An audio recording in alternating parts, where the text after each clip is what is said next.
Ketemu lagi ya teman-teman. Pada pertemuan kali ini kita akan membahas ya, enggak kita sih, kami akan membahas mempresentasikan tentang struktur pasar. Tugas ini disusun guna memenuhi tugas mata kuliah ekonomi mikro Islam yang diampu oleh Rina Rosia SHI MSI. Mau tahu gimana penjelasan kami? Simak ya nanti ya guys ya. Halo guys, nah, sebelum kita menginjak ke materi, alangkah baiknya kalau kita berkenalan dulu. Perkenalkan, nama saya Dewi Rosid Nugroho Putra. Saya akan menemani kalian pada materi yang pertama ya. Nanti juga ada teman-teman saya, ada Gilbran Alarik Maulana dan ada Aulin Nasoka juga. Nanti teman-teman bisa disimak penjelasannya. Oke, langsung saja masuk. Assalamualaikum warahmatullahi wabarakatuh. Ketemu lagi dengan saya. Di sini saya akan membahas tentang struktur pasar dalam Islam. Secara teoritis terdapat 4 struktur pasar, yaitu persaingan sempurna, monopoli, ada persaingan monopolistik, dan oligopoli. 4 jenis struktur pasar ini didasarkan pada karakteristik pasar yang meliputi jumlah dan ukuran distribusi para pembeli dan penjual, hambatan masuk serta tingkat diferensi produk. Menurut Susilo dan Aryani 2003 pada halaman 24 dan 25. Dalam struktur pasar terdapat berbagai elemen, salah satunya adalah pangsa pasar. Pangsa pasar merupakan indikator yang cukup penting untuk menentukan derajat kekuatan pasar. Selain itu, pangsa pasar juga dapat menentukan jenis struktur pasar di dalam suatu industri. Penentuan jenis struktur pasar tersebut dapat menggunakan berbagai macam metode pengukuran yang telah diakui, yang hanya memerlukan variabel utama, yaitu pangsa pasar. Bingung ya guys ya? Ya, kalau kesimpulan gue ya, pasar tuh sebenarnya tempat bertemunya penawaran dan permintaan. Nah, itu aja sih, tempat bertemunya penawaran dan permintaan. Itu gampangnya di situ. Lanjut, yang kedua ada pasar bersaing sempurna. Pasar adalah tempat bertemunya pembeli dan penjual, dan terjadi interaksi antara penjual dan pembeli terhadap barang dan jasa tertentu. Pasar persaingan sempurna adalah bentuk pasar di mana pasar terdapat banyak penjual dan pembeli. Setiap penjual dan pembeli tidak dapat mempengaruhi pasar. Pasar persaingan sempurna atau perfect competition market adalah bentuk pasar yang paling tua. Kasian ya guys, lanjut.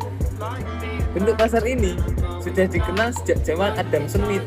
Aku pasti yakin kalian nggak kenal Adam Smith, tapi nggak apa-apa, dengerin aja. Dalam bukunya The World of Nations, bentuk pasar ini sangat-sangat baik digunakan oleh negara. Para pelaku bentuk negara yang sangat-sangat baik digunakan oleh negara yang membutuhkan kebebasan bertransaksi bagi para pelaku ekonomi.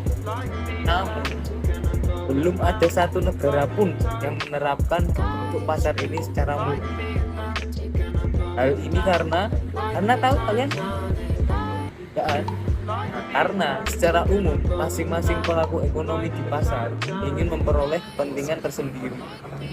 Para produsen melakukan strateginya untuk memperoleh keuntungan secara maksimal. Demikian juga para konsumen ingin memperoleh kepuasan secara maksimal. Pasar persaingan sempurna ini memiliki beberapa ciri-ciri ya guys ya. Simak pokoknya.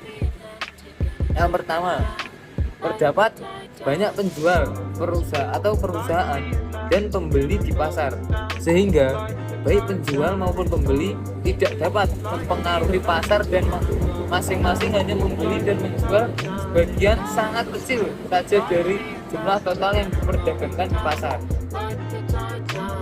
Yang kedua, ada perusahaan menjual produk yang standar dan homogen. Yang kedua tadi, perusahaan menjual produk yang standar dan homogen. Artinya, tidak terdapat perbedaan yang nyata di antara barang yang dihasilkan antara sebuah perusahaan dengan produksi perusahaan lainnya. Contohnya, satu batang gandum atau selembar saham Amazon. Tuh. Yang ketiga, penjual dan pembeli memperoleh informasi secara sempurna tentang harga dan ketersediaan semua sumber daya dan produk. Yang keempat, perusahaan dan sumber daya bebas untuk bergerak dan berpindah, yaitu mereka dalam jangka tertentu dapat dengan mudah masuk atau keluar industri sekiranya perusahaan mengalami kerugian dan ingin meninggalkan industri tersebut. Langkah ini dapat dengan mudah dilakukan. Sebaliknya, apabila ada produsen yang ingin melakukan kegiatan industri tersebut, produsen dapat dengan mudah masuk, sama sekali tidak ada hambatan-hambatan baik secara legal maupun secara teknologi. Yang kelima, terakhir ya, ini produsen sebagai price taker, di mana tidak dapat menetapkan harga karena harga sepenuhnya ditentukan berdasarkan tarikan permintaan dan penawaran. Nah, kan kata-kata di awal tadi ya. Sehingga setiap produsen menetapkan harga berdasarkan mekanisme yang terjadi di pasar. Oke. C. Pasar bersaing tidak sempurna. Pasar bersaing tidak sempurna adalah struktur pasar di mana jumlah penjual lebih sedikit daripada jumlah pembeli. Walau berjumlah sedikit, penjual di pasar persaingan tidak sempurna berhak atas penjualan produk tertentu dan hanya mereka yang boleh atau mampu menjual produk dengan jumlah terbatas. Pasar persaingan tidak sempurna memiliki ciri-ciri yaitu 1. Ketidakseimbangan penjual dan pembeli. Dalam pasar persaingan tidak sempurna, hanya terdapat satu atau beberapa penjual yang jumlahnya tidak sedikit dari pembeli. Kondisi ini menyebabkan penjual lebih memiliki kuasa di pasar. Yang kedua yaitu penjualan harga.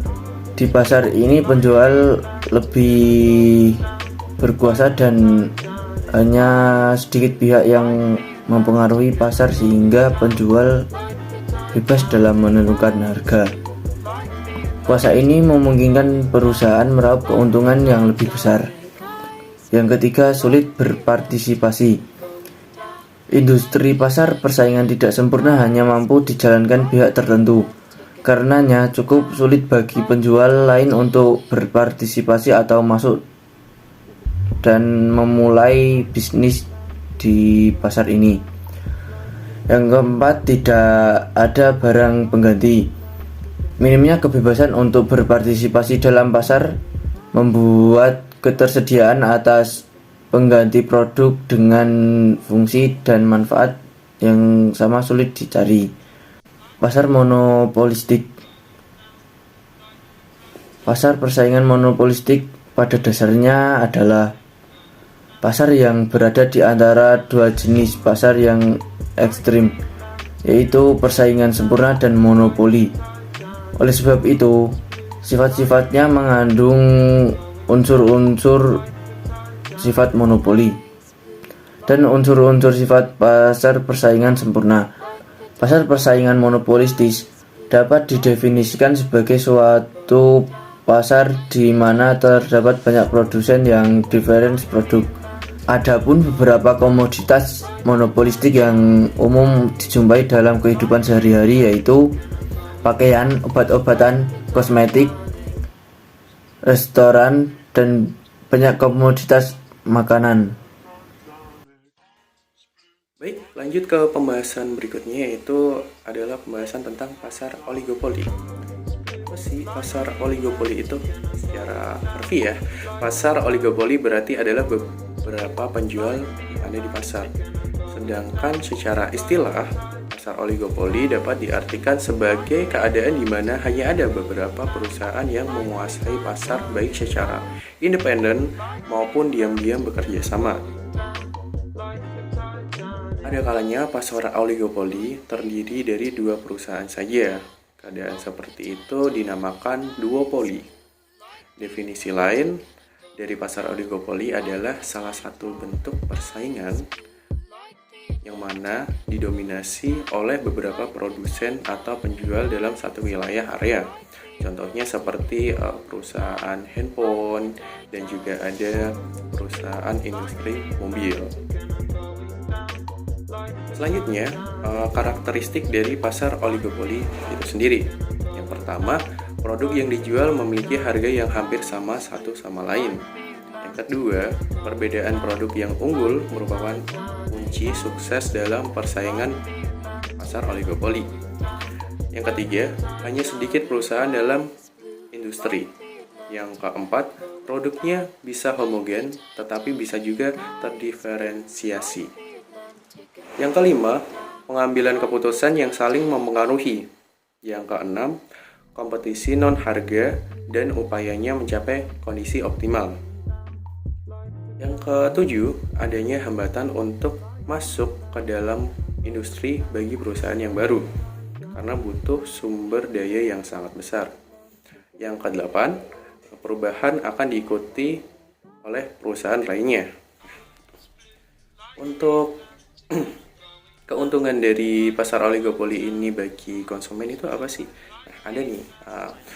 Kan tadi aku bilangin tentang contohnya pasar oligopoli itu tuh dari branding HP atau perusahaan handphone. Nah, di situ kan ada banyak seperti Samsung, Xiaomi, Realme, Oppo, Vivo, Huawei. Di situ jadi dari masing-masing perusahaan itu kan mengeluarkan dari HP-nya dengan berbagai harga dan di situ muncullah pasar persaingan.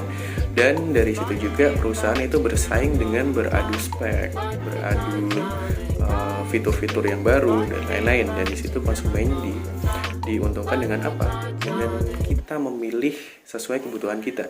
Jadi kita punya pilihan yang sangat banyak dari handphone yang ada, produk-produk yang ada dari pengeluaran industri yang ada dari situ. Contoh, aku punya budget 3 juta di situ dan dari situ persaingan yang ketat itu ada dari brandingnya industri Oppo, Vivo, Realme, Xiaomi. Dan ketika aku pengen pilih nih, aku pengen punya handphone yang punya kapasitas RAM besar, memori besar, dan juga di situ bisa buat nge-game ya, atau juga di bagian fotografi, di bagian kameranya bagus. Di situ oh ternyata ada nih dari Vivo kayak gitu. Oh ternyata kalau aku mau pilih fitur-fitur yang mumpuni itu dari Oppo, dari HP-nya Oppo. Nah di situ konsumen dibebaskan untuk memilih dengan pilihan yang sangat banyak karena di situ kan banyak banget produk yang dikeluarkan untuk memenuhi persaingan dari industrinya dan memenuhi kebutuhan konsumennya, seperti itu. Lanjut ke pembahasan berikutnya, yaitu adalah ciri pasar persaingan tidak sempurna. Yang pertama, menghasilkan barang standar maupun barang yang berbeda corak. Yang kedua, kekuasaan menentukan harga, ada kalanya lemah dan ada kalanya sangat tangguh. Yang ketiga, pada umumnya pasar oligopoli memerlukan promosi secara ketika di sini aku jelaskan yang nomor 3, mungkin kalian pernah berkali-kali lihat iklan dari handphone. Di situ ada iklan yang gede banget kayak Oppo, Vivo dan lain-lain, entah itu dari televisi ataupun dari di jalan-jalan di pinggir jalan itu ya, apa ya namanya aku lupa ya, yang gede itu kotak ya, nanti lupa sih.